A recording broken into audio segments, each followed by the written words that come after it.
आपण पाहत आहात सत्यदर्शन न्यूज। सोलापुरात दारू पिऊन गाडी चालवणाऱ्यांची दुचाकी जप्त। एका बिल्डरच्या मुलाने 2 निष्पाप युवकांचा जीव घेतला। या प्रकरणाने संपूर्ण महाराष्ट्र आदळून गेला आहे। नवनवीन धक्कादायक माहिती समोर येत आहे। या ड्रंक अँड ड्राईव्ह प्रकरणामुळे महाराष्ट्रातील संपूर्ण पोलीस यंत्रणा सतर्क झाली आहे।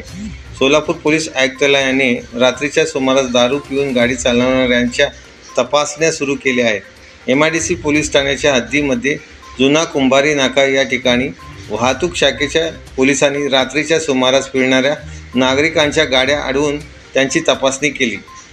पोलिसांकडे असलेल्या पोर्टेबल ब्रीथलायझरच्या माध्यमातून नागरिकांच्या तोंडामध्ये त्याची नळी घालून ती फुकायला लावली।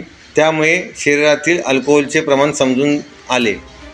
पोलिसांच्या या कारवाईबद्दल नागरिकांमधून नाराजी दिसून आली।